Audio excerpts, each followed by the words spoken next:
is good, everyone? This is your host, Deanna Kumpel with Label Free Podcast. To live your best life, you must live label free. Super pumped. We've got a guest joining us from Colorado, beautiful Colorado. Please welcome Ron Worley. He is a family man, entrepreneur, author, and all around nice guy that wants to help people. Ron, thank you for joining us. I love that. I loved your whole title. I love that introduction. Can you please introduce yourself and tell the audience a little bit about your background? Of course, and thank you for having me on. I love your energy so far, and your show is Hopefully I can great. keep it up. Yeah, Just yeah. kidding. My name's Ron Worley, and you said it best. I just go out and try and help people with whatever profession I'm doing at the time, the companies I run, and with this specific book and follow through and coaching and things that I'm doing right now. That's all been free of charge and just a passion of mine to help people kind of break out of their adversity in life and do something with themselves and quite frankly just not let their past define them today, which is something that I dealt with for years. And once I broke free of that, I kind of found a path to that was teachable to give to other people, and so that's what I'm doing. Yeah. And let's well, thank you very much for you wanting to help people and your generous spirit because the world needs more people like you and me that wants to put positive stuff out there because we're up against so much negativity, especially the last year. Oh yeah. We before we started recording, we talked a little bit about our synergies with our past and some of the things that we've had to overcome and have brought Yeah. us to where we are today.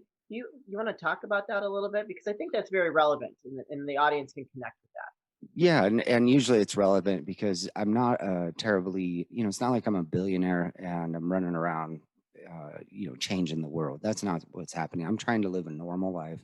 I've gotten, I'm, I'm, I'm successful, but where I came from, I should be dead, and that's sort of why the story is important.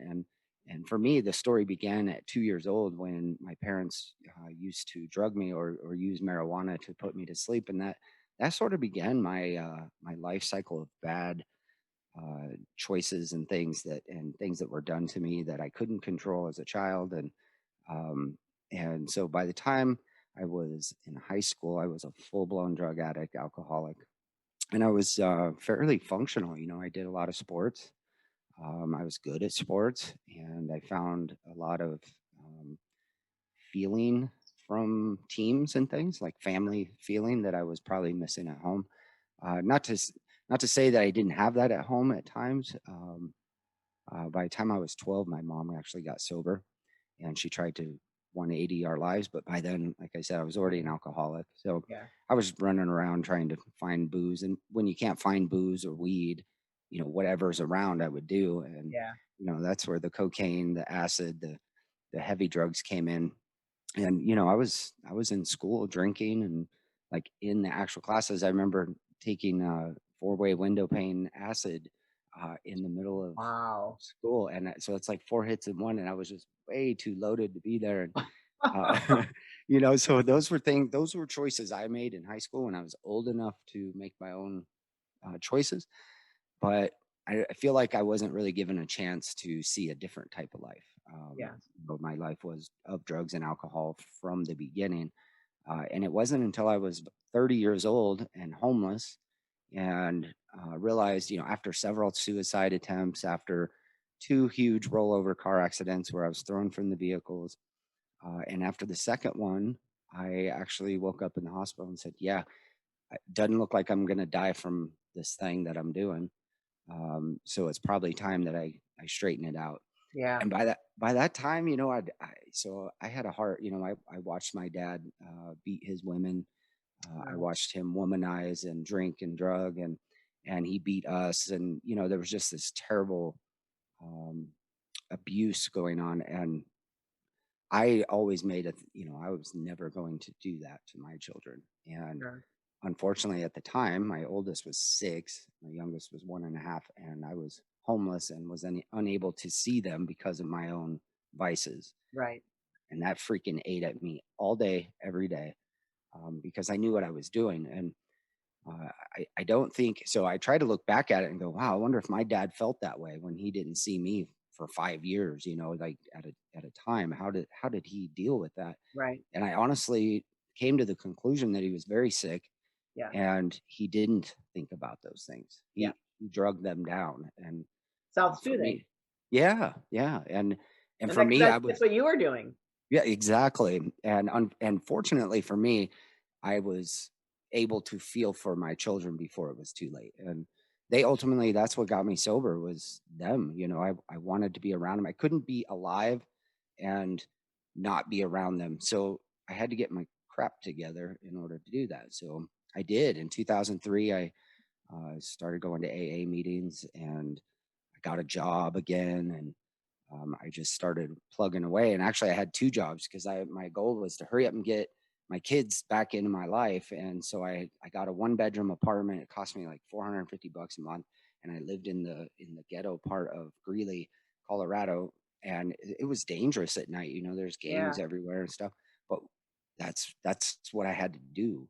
Yeah. Um, and the kids came, they lived with me on the weekends, and it was bliss. Some of the best times in my life were that few months in that 1-bedroom apartment, where we were just kind of camping out. Yeah, yeah. 'Cause I mean, that's just like real raw, like Yeah. survivor stuff, like that as that you can just appreciate because of where you've come from, or Oh like yeah. what you've been through and where you are now. And yeah, I remember times like that. So, before we started recording, we have some similar backgrounds, fathers. My father was a deadbeat. I haven't seen him in I don't know how long, and he was drugs and alcohol too. Hmm. I got, I'm a survivor. I've had some very abusive boyfriends. I was a human trafficking survivor, or I am a human trafficking survivor, and a lot of that, what I went through, my father was abusive to me too. I took the brunt of it. I have four other siblings. I'm the oldest of Hmm. five. I took the brunt of it for my siblings, and Right. I remember when I was in high school, I finally said this. I had enough, and I called the police on him, and that was what prompted my parents to get divorced, because like he was jumped on my mom's car, was like kicking in the window, like it was just crazy stuff. And Wow. every once in a while he'll pop up into my life and try to like reconnect, but it's like at this point, I'm over it. We talked about this, like a lot of that stuff we've gone through has what is created who we are today, and it took a Yeah. lot of work to get over Right. that, and a lot of therapy, and just a lot of just um I think that, I don't know about you, but I just had to forgive him and Right. move forward. And Right. no like my old expectations are not realistic, and they will never happen, and I have no desire to really ever to reconnect in any way, because Right. the damage was done. Let's just keep it moving. I've My life is great. I'm happy. Right. I'm Right. I'm living. I'm alive, so we're good. So let's Yeah. talk about all of your success though. You went through Sure. I love that story, because I think like those people that have gone through so much struggle really and they come out of it really are just so successful. Well, yeah, I think so. There's a grind in us that Yeah. doesn't quit. Yeah, for And sure. and for me, I- it was interesting because I was so insecure, and I was so worried about what other people thought of me, that the thought of me as a homeless person, just it wouldn't work. Like it Yeah. wouldn't take for me. And so I climbed out of it, desperately climbing out of it, just to show the world. I don't even know who these people are. I mean, really, really, it's probably just in my head. But That's you know, good though. well, sure. That's good. And it's funny because it's still there. Yeah. That's still, like, I'm proving something to somebody. I have no idea. But I'm always doing it. I want to try this. I want to try that. I want to, It's the anything I can. lion in you. It's the lion in Yes. you. Yes. That's your animal spirit. It is. And someone asked me why the lion, and honestly, the lion isn't a super uh, animal to me that I've like always followed or anything, but a lion is very clever. They take care of their pride. Yeah. They feed, water, help hunt, and all that, to help their pride, which is their family. And that's the only important thing that drove me for many, many, many, many, many years, was take care of my kids, take care of my wife. I am the provider. I am the hunter. And it's a very traditional role that I thought I was taking on. But my wife, she's a lioness, and she's very protective of me. And she's also very hardworking and hunts right along with me. And we I love push each that. other. Yeah. We we push Power each other couple. hard. Yeah, yeah. Power That's couple. never knew that term until about a year ago. Her and I went and did some marriage counseling, and it wasn't actual marriage counseling. It was untraditional, but we just wanted to tune up. And Sure. someone told me, the guy said, yeah, you guys could burn down a village, or you can make a city, and you're just that power couple. And we both kind of looked at each other and like, well, yeah, we really have to have something else to focus on, or we focus and turn on each other. Yeah. And so Sure. Yeah. Cheers to the new year's and to making resolutions you actually keep. Have you added self care to your routine? I know I have very much into self care. My man is, yes, he is definitely keeping it tight. Our sponsors at Manscaped have the perfect tools to help keep you and your significant other clean and tidy this year. Manscaped tools for his jewels are so good, you'll want them for yourself. The Lawnmower 4.0 is all you'll need for his balls and your bikini line.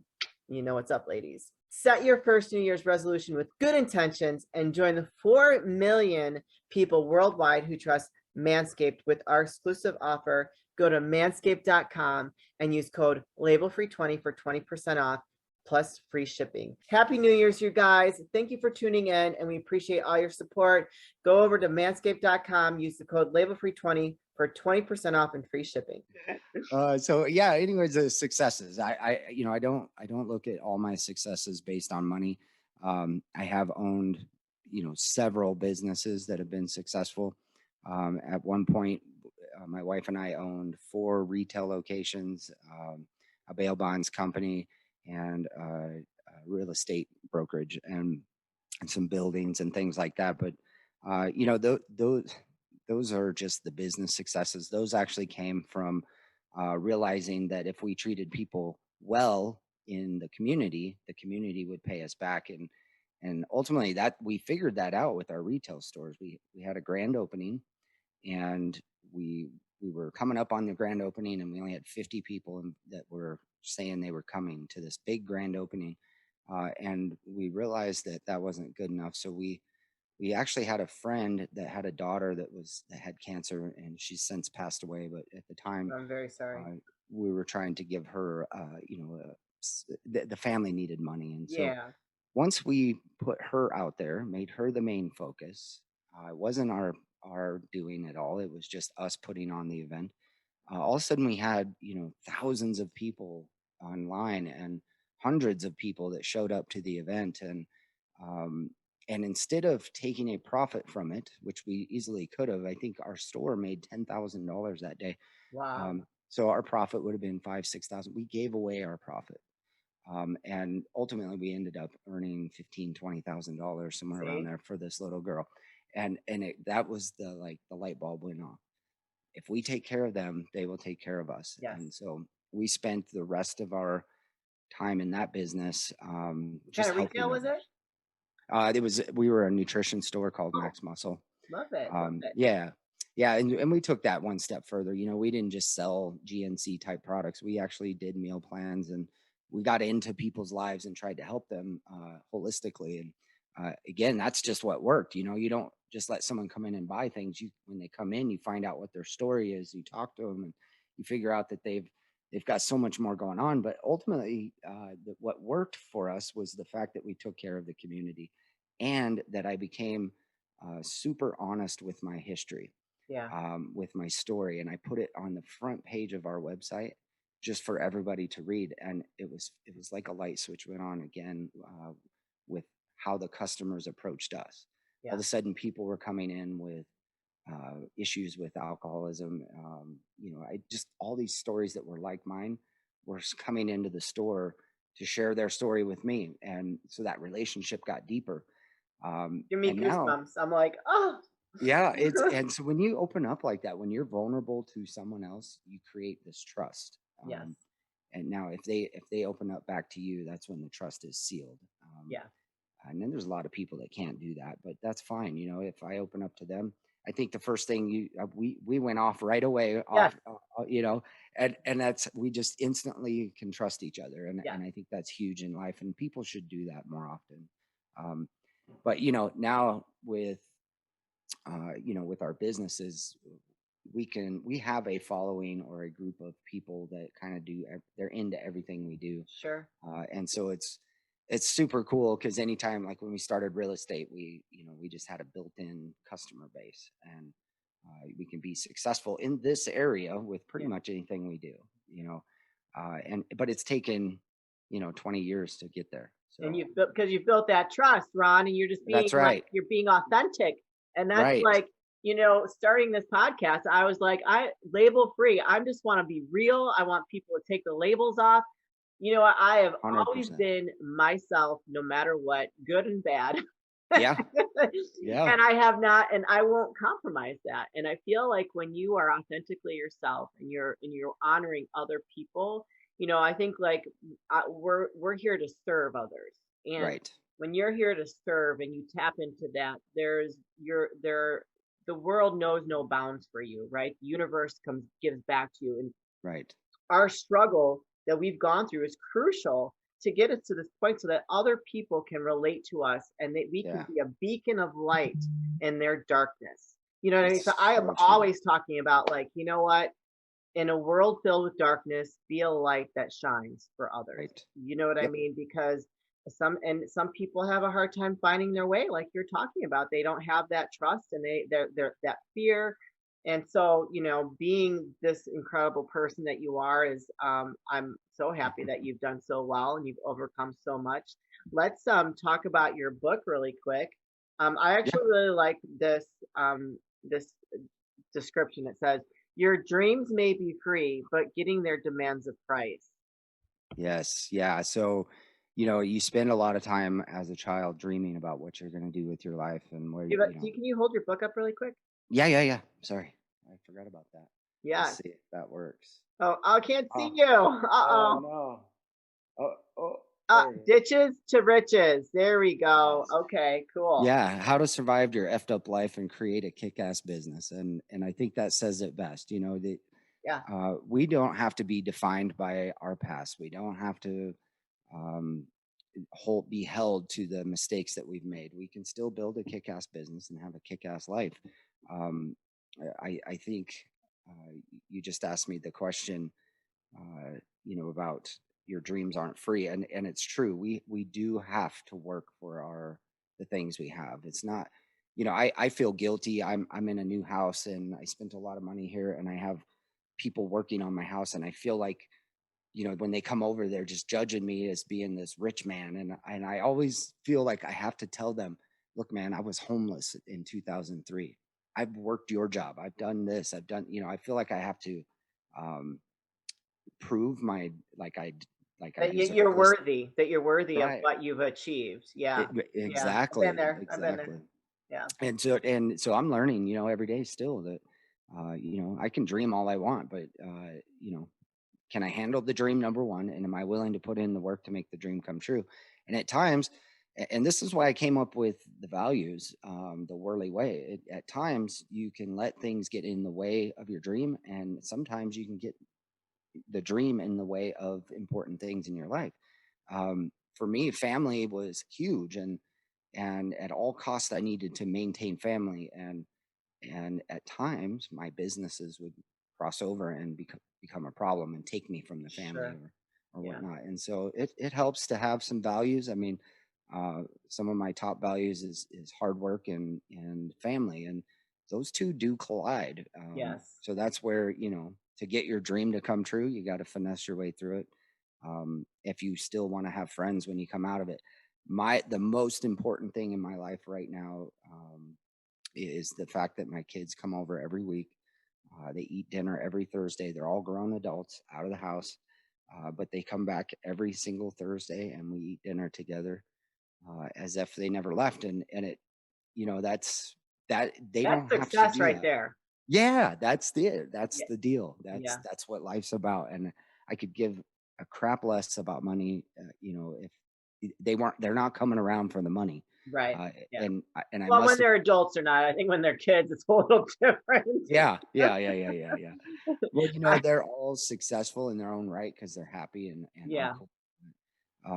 Not all of them went to college. That's another thing that I try to change in people. We don't need to go to college. I didn't go to college. I was kicked out of college twice. So, I It just wasn't for you. it was not for me. I sure tried. uh, You gave it an A for effort, Ron. A heck for yeah. effort.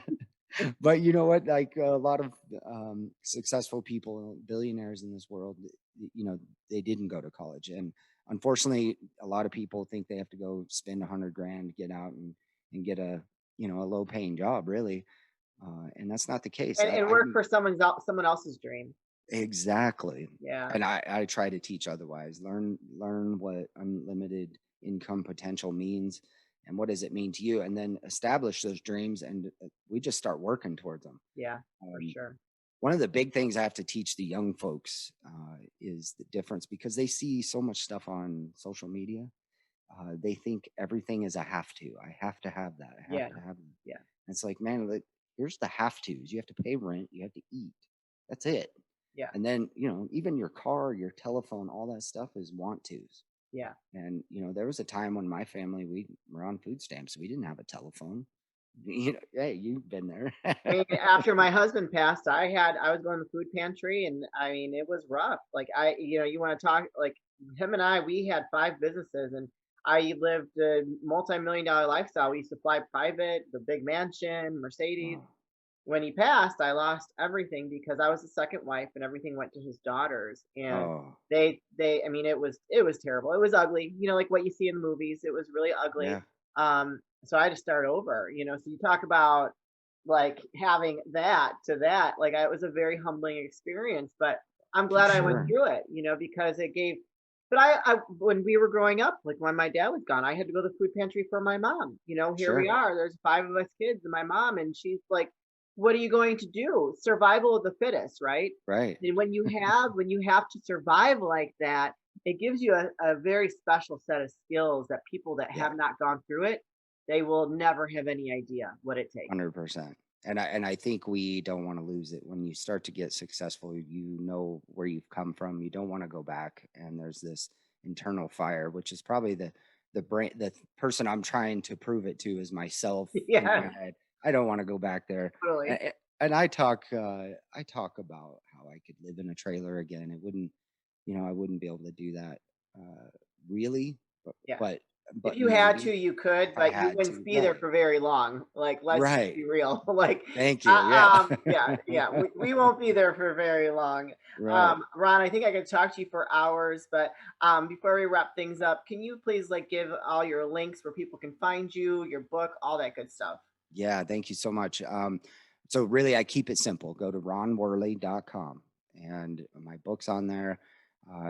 You can email me. That's at ron@ronworley.com. I always email back. I work for free for you guys. So any questions, any advice that you need, or even just to tell somebody what's going on in your life, I'm here. Oh, Shoot me an email. awesome. And I will put all those links in the description of the episode. Ron, it was an honor to have you. Like, keep being that lion and that survivor that you are, and making that positive impact on the world, because we need it. We need it really badly. You guys, this is your host, Deanna Kemple with Label Free Podcast. To live your best life, you must live label free. Please don't forget to subscribe, like, comment, follow, share, all that good stuff. And I'll be back soon with more dynamic guests.